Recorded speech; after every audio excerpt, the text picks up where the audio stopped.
我是卡皮桑，一只游走在清末民初长沙街巷的闲散小灵物，无形无影，能钻进老铺木窗、绣纺布帘，也能栖于丝线末梢、绸缎纹路之间。这数十年间，我见过湖湘大地的烟雨飘摇，看过街头贩夫走卒的市井热闹，更亲眼目睹一门手艺从乡间小技摇身成为闻名天下的绝色，那便是湘绣。世人皆说，清末民初是湘绣最风光的黄金年代，上至达官贵族的厅堂屏风，下至寻常百姓的衣襟荷包，处处可见湘绣的姹紫嫣红。而这满城锦绣的繁华，从来不是凭空而来，一切的源头都要归于一位手执绣针、心藏画意的女子——胡莲仙。这位半生坎坷、手艺绝世的绣娘，一生只守着一句简简单单的准则：绣花要像画花一样。短短7个字，糅合了苏绣的细腻、越绣的华丽，再加进湖湘山水的灵气，硬生生为湘绣闯出了一片天地。我常在长沙司门口一带游荡，光绪年间的长沙城，街头巷尾满是人声年闹，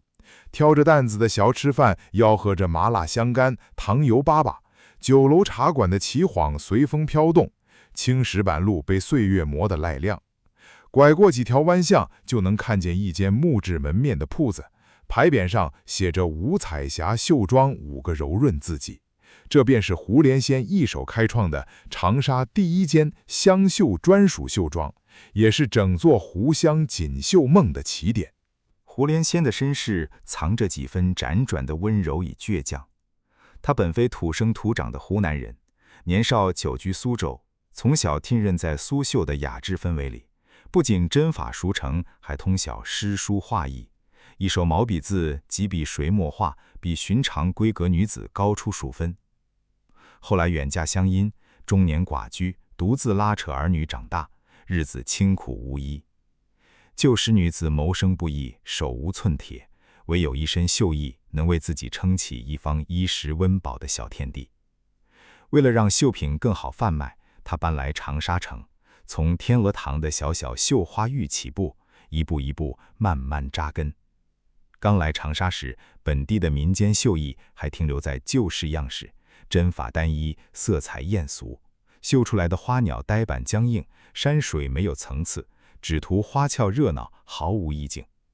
那时候的绣娘们只会照着旧样刻板模仿，针线来来去去千篇一律，绣牡丹便满布大红，绣鸟雀便轮廓生硬，看久了满是俗气。胡莲仙看在眼里，心里总是摇头叹气。他常坐在绣坊的木桌前，指尖拂过粗糙的旧绣样，缓缓对身边学艺的乡下妇人说：绣艺非是堆叠色彩，更不是照搬花样，万物皆有神韵，绣花要像画花一样，有浓淡，有阴阳，有生气，针尖之下方能活色生香。这句话在当时听来简直是天方夜谭。市井里的绣娘只求赶工换钱，百姓买绣品只求吉利好看，谁会在乎一针一线的画意与层次？一开始，不少老绣娘还暗自嘲笑她，觉得这位外来的绣娘太过矫情，绣个花花草草，何必搞得跟文人作画一般繁琐？巷口茶摊的老头闲聊时也打趣，说吴家绣庄的老板娘放着简单好做的针法不用，偏要自讨苦吃，迟早要亏本关门。我躲在绣坊的雕花窗棂上，看着这场充满市井趣味的小争议，只觉得新奇又好笑。世人大多目光短浅，只见眼前的柴米油盐，却看不见手艺深处的无限风光。而胡莲仙偏偏是那个愿意慢下脚步守住本心的怪人。他不慌不忙，也不与人争辩，每日天刚蒙蒙亮，便开启窗户，迎着湖湘潮润的晨雾，直针落线。他深知单靠苏绣的技法难以契合湖湘人的审美，于是四处寻访名师，偶然接触到当地艺人李怡辉首创的掺针绣法，顿时眼前一亮。这种针法能够让色彩自然过渡、深浅渐变，完美化解了旧式刺绣色块生硬的问题，恰好能搭配水墨画的笔触意境。从此以后，胡连仙开始日夜钻研，将苏绣的精致针脚、越绣的繁丽纹样与湖湘民间刺绣的质朴相融，再以画入绣，把山水画的晕染、花鸟画的灵动全都缩进一方绸缎之上。他会对着窗外的芙蓉花静坐半日，观察花瓣朝露的浅色，花心晕染的深红；会在雨后漫步江边，细看岳麓山草木的深浅层次，湘江流水的波纹光影；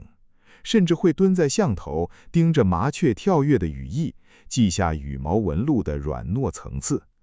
旁人以为他浪费时间，唯有我清楚，他是在为针线寻找灵魂。而奇妙的奇幻小事也悄悄在这间小小的绣坊里悄然发生。或许是他心诚意志，执念于以绣入画，以线生灵。渐渐的，绣坊里多了些旁人察觉不到的灵异小趣味。我本就是依附万物灵气而生的小灵物，最能感知这类细微变化。每当胡连仙凝神绣制花鸟走兽时，绸缎上的针线便会悄悄漾开一层淡淡的荧光，细软的丝线轻轻颤动，仿佛有微弱的生息藏在其中。它绣芙蓉，夜色降临后，绸缎上的花瓣会缓缓散出浅浅花香，引来几只萤火虫绕着绣屏打转。它绣灵鹤，针线收尾之刻，鹤鸟羽翼的绒线会轻轻浮动，远看竟像是即将展翅飞翔。它绣湘江烟雨，绸面之上云雾流动，阴雨天时，画里的江水仿佛会缓缓荡起涟漪。这些小灵异从不惊人，温柔又俏皮，只在夜深人静、无人打扰时悄悄显现，像是天地灵气被这双巧手与满心画意打动，偷偷赠予的小惊喜。绣坊里的学徒们只觉得自家师傅的绣品格外生动传神，却从未想过那一针一线之间还藏着如此温柔的奇幻秘密。胡连仙从未刻意追寻意象，对这一切似乎早有感知，却从不张扬。他依旧每日低头绣作，耐心教导前来学艺的贫苦女子。清末年间，世道动荡，许多底层妇人无以谋生。他心怀善念，不藏私计，敞开绣坊大门，免费传授新式湘绣针法。不论是乡下逃荒的妇人，还是家境清寒的孤女，只要愿意吃苦学艺，他都愿意细心教导。一间小小的五彩霞绣庄日渐热闹，白日里针线簌簌作响，女子们谈笑言语，夹杂着市井闲话、家常琐事，没有严苛的规矩，没有冰冷的管束，满是人间烟火的温暖。有人绣得手酸，便窝出揣在怀里的凉粉糕分给大伙；有人家境困难，胡连仙便会提前预支工钱，从不克扣分毫。闲暇时，大伙围坐在一起，聊长沙城的新鲜事，说城外乡间的趣闻。市井幽默藏在琐碎日常里，让枯燥的绣火变得轻松又温暖。一开始质疑他的老绣娘，后来也纷纷前来观摩。当他们看见那幅绣制的荷鹤图时，个个目瞪口呆。荷塘清浅，荷叶层次分明，深绿浅绿晕染自然。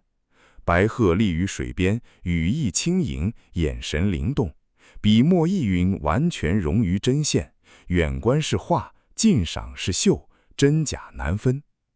掺针技法层层叠加，色彩过渡柔和自然，打破了旧式刺绣的僵硬边界，真正应了那句绣花如画花。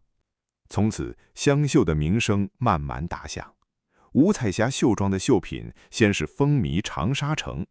城内的纨绔子弟、官宦夹眷纷纷前来定制绣屏、绣帕、绣衣，而后名声传出湖湘，远至京城、上海、武汉，甚至漂洋过海，在法国里昂赛会、南洋串业会上大放异彩。洋人见了香绣山水，叹为观止。达官贵人将香绣屏风视为珍贵藏品，曾经不起眼的民间四绣就此登大雅之堂，走进属于它的黄金时代。繁华到来之时，胡连仙依旧淡然。他没有因为名气大增而膨胀，也没有因为订单络绎不绝而粗制滥造，依旧守住初心。每一样绣品都讲究层次、意境与生气。他还联合湖湘画师，专门为香绣绘制专属画稿，让名画入绣，让山水入线，一步步搭建起香绣独有的艺术体系，为日后的鼎盛铺平道路。我时常穿梭在热闹的长沙街头，看着越来越多的香绣绣庄开张，街巷之间处处可见手持绣绷的绣娘。五彩丝线堆满铺面，锦缎绸缎铺陈满架。昔日冷清的刺绣行业，因为艺人的坚实，变得蓬勃兴盛。无数底层女子靠着这门手艺养家糊口，在动荡的乱世里寻得一方安稳生计。只是岁月从不饶人，这位撑起香绣盛世的女子年寿不长。在五彩霞绣庄稳定发展，香绣初露锋芒之时，胡连仙便安然离世。他早后，儿子承接母业，将五彩霞绣庄发扬光大，分店开遍全国数十个省份。香绣的针法不断革新，题材越发丰富，飞禽走兽、山川风物、人物典故皆能入绣。时光走到民国，香绣迎来最顶峰的辉煌。长沙城内绣庄林立，绣工数以千计，一针一线的湖湘绝艺惊艳整个世界。人人赞叹香绣之美，却少有人知这一切的开端是一位寡居女子的执念，是一句朴实无华的“绣花要像画花一样”。数十年光阴流转，烟雨湖江，旧城改貌。当年的五彩霞绣庄早已消散在街巷变迁之中，唯有香绣这门手艺穿过风霜，代代传承。我依旧时常栖于丝线之间，拂过老绣品上细密的针脚，依旧能感知到当年那缝藏在线条里的温柔灵气。那些奇幻的小美好从未消失。现如今流传下来的老香绣，阴凉之处细细观赏，依旧能看见花鸟生动欲动，山水云雾流转。那是胡连仙留给香绣的灵魂，是画意与针线相融的奇迹。